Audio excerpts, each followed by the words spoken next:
Welcome to the FactoryTalk Alarm and Events overview for the version 7 import utility. In this video, we're going to talk about how we take your version 7 configuration and convert it to the new Win911 product. So let's get started with the data source. It has to be reconfigured. The reason for this is that your password in version 7 was encrypted. There's no way for us to recover that, so your data source has to be reconfigured, which is not very difficult. I'll show you how you would do that.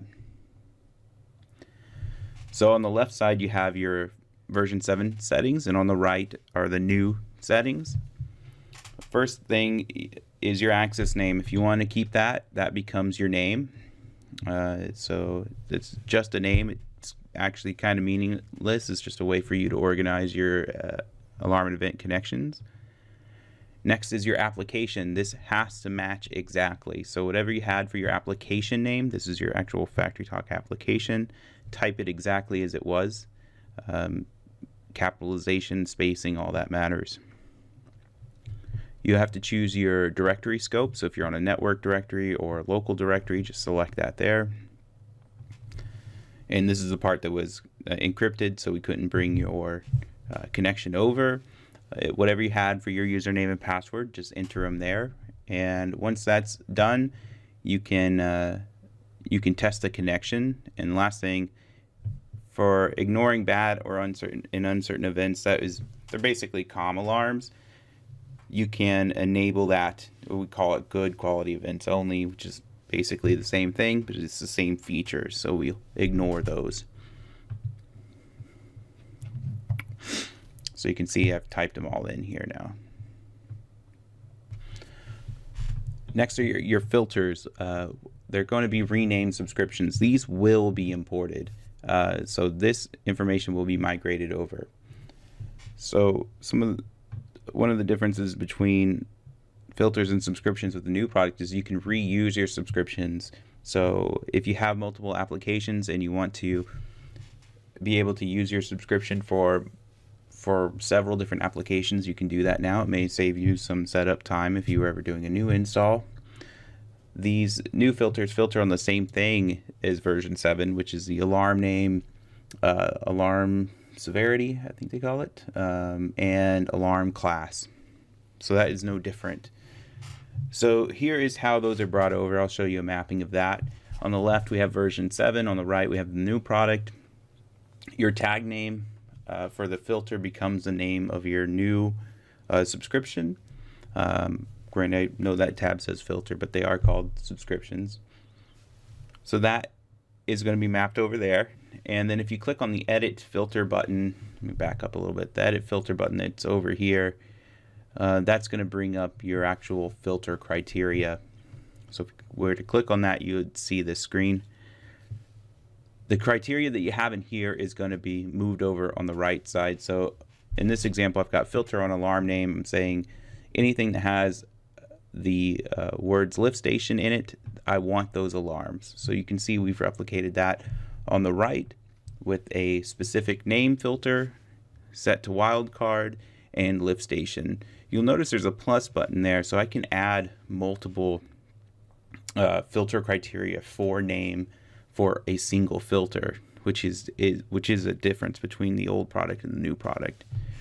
If I had it set for filter on class, it would bring that over, and the same thing for severity and severity range. One thing you'll notice is we're adding a label to this filter that represents the group that this filter belongs to or subscription belongs to, and that's for organizational purposes, which if you want to take full advantage of, you'll need to get the advanced license.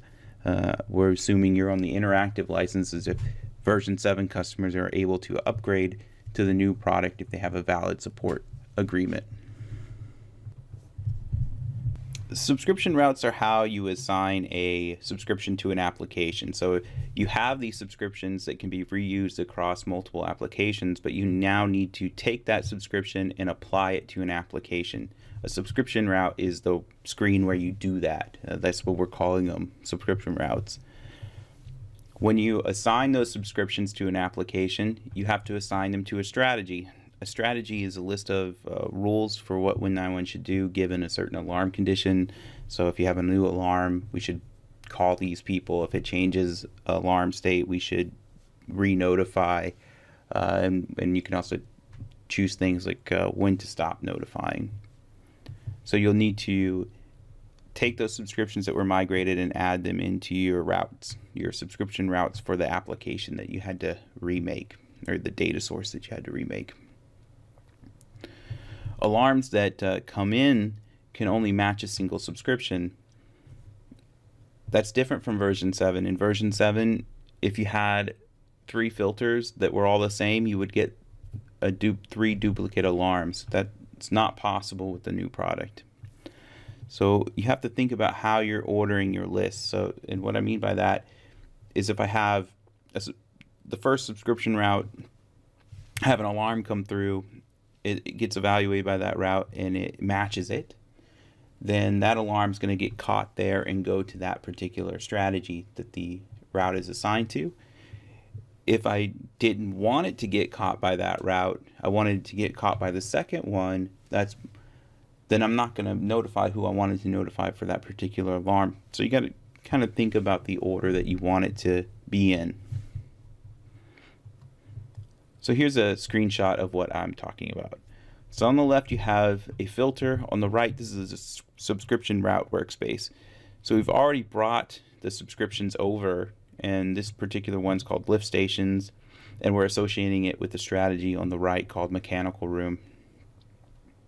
So I've got the filter on the left, that's it there, and then the group name, which it represents a strategy in the new product, is on the right. So alarms that get caught by this filter are going to be assigned to this strategy, and that strategy determines who's going to be notified. And again, check out the dispatcher video if you want to learn more about how groups are related to strategies and tactics. Watchdogs. Your watchdogs have to be reconfigured as well. They function differently in the new Win911. They monitor an alarm class rather than an actual alarm. We had issues with our customers typing in their alarm name. It had to match a certain syntax. It had to match exactly in order to configure a watchdog. We figured it'd be much easier if all you had to do was type in an alarm class to watch for changing alarms. So if you have a tag, an alarm in your current application that you were using for a watchdog, all you have to do is assign it to a new alarm class. Let's call it Win911 watchdog. Then when you configure your new watchdog, which is the workspace for that, just type in the particular class that you assigned it to. Everything else is essentially the same. You have the same ideas of timeout. If you don't see an alarm changing alarm within a certain timeout period, then that becomes an active watchdog alarm. So now we're going to go ahead and do a live demo. I will show you how a migration is done and what steps you need to do to finish the migration. Okay, so I'm running a VM with version 7 and the new Win911 installed on the same computer. I'm using the demo that ships with version 7. Can confirm some things here. Here's the data source definition. Remember, this will not be imported. I don't actually have FactoryTalk running on here, so these are not going to validate the username or the application name. So that's what those errors are for. I can see my my filter here. It's called lift stations, and it's filtering on just lift station. So this is for FactoryTalk. This is really the only thing that will be imported. Because if you remember, I mentioned watchdogs also aren't imported. The main thing for a user, I think what a user would be looking for if they were using FactoryTalk with the new stuff, is to bring in their phone book and their groups and contact lists. So let's run the import utility. If you're on the same computer as version 7, it's going to automatically fill in these for you.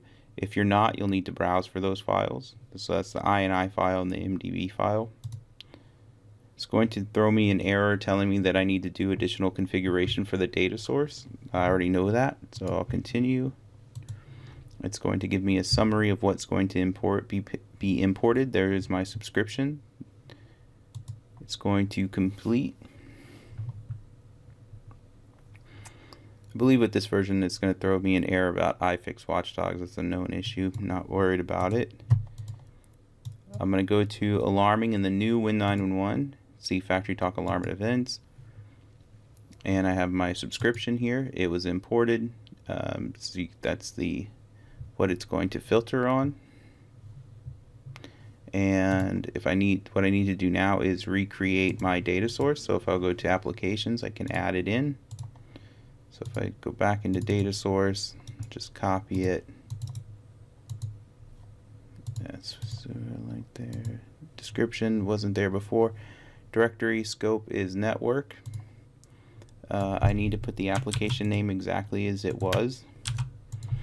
Doesn't really matter what the user is because I don't have FactoryTalk set up. And at this point, I can test my connection if I had FactoryTalk actually running. Next, I need to go to my routes. This is again where I assign the subscriptions that were imported to a strategy. So here's my filter, and I'm going to assign that to the strategy. This represents a group from version 7. And then the last thing is the Watchdog. Remember, Watchdogs watch an alarm class now, so I would need to re-enter this information and then tell it which alarm class to watch for a changing alarm rather than a particular alarm. This makes it much easier to configure these things because you don't need to know the exact syntax of the alarm that you are having going in and out of alarm. So this is it for the FactoryTalk import utility video. If you have any questions, please contact our product support team. If you're interested in upgrading from version 7 to the new Win911, contact our sales team. Remember, you can do that if you have a valid support agreement or a current support agreement. Thanks for watching the video.